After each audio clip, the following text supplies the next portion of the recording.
Water, one of the most important molecules on Earth, simply because it is so integral to life as we know it. And we are very, very quickly running out of this precious molecule. Now, we as a species use 64 billion cubic meters of water more every year than we did the previous year. And since we are growing by 80 million people per year, this number is only going to be increasing. And we are already experiencing water shortages. Another reason that we are experiencing water shortages is simply because we are trying to save the environment. And one of these ways is we're trying to create or use biofuels more often. Unfortunately, biofuels use 1,000 to 4,000 liters of water to create 1 liter of biofuels. Using all of these biofuels and just the general wasteful lifestyle that we all exhibit, our world may very well end up like this one in a few years. But there is something that we can do. There's a place that we can go to help prevent this from happening, and that is space. Now you guys might be wondering, what the hell could we ever find in space?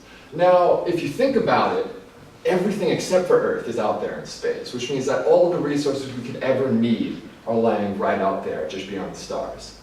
One of these possible prospects is the moon Ganymede, which circles around Jupiter and actually is the largest moon in our solar system. Now, we recently have discovered that there is a water ocean on Ganymede beneath a 92-mile thick ice crust, 50 miles of saline ocean, on a planet that is 1,635 miles in diameter. That is enough water to cover the entirety of Earth under 14 miles of water. Now, this water is a saline ocean, which means that it is most likely comprised of just salts without any extra hydrocarbons or anything like that, which means that it can be very easily reduced into pure water for us to drink and use. The temperature on the surface of Ganymede ranges from negative 117 degrees Celsius to negative 192 degrees Celsius.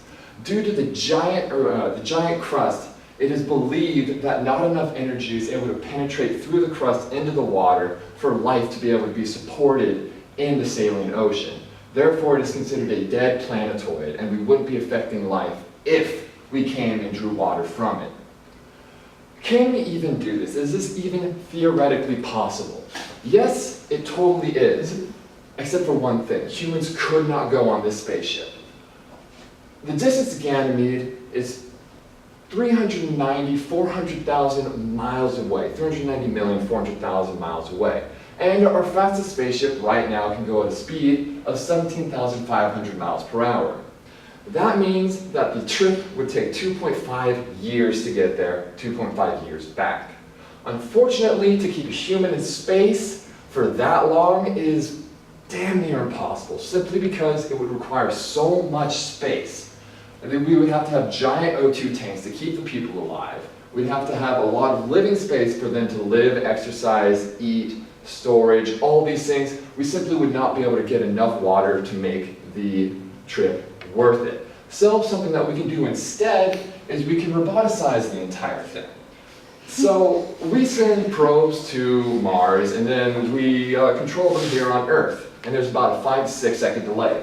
We could do the exact same thing, and it would only be about a 9 to 10 second delay for, between control and the robot reacting over there on Ganymede.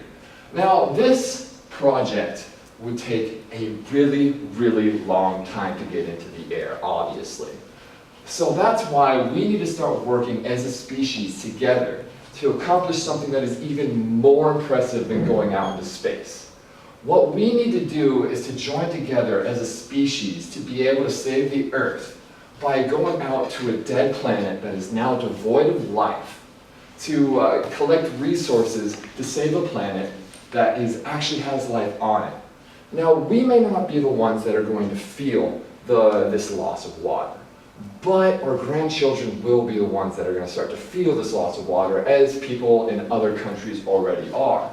So, when next a bill rises that wants to push money at a project and to increase space exploration, I very much hope that you will vote with me to try and increase our likelihood of survival, so that at one point, maybe we can go out there and collect this precious resource, water. Thank you very much.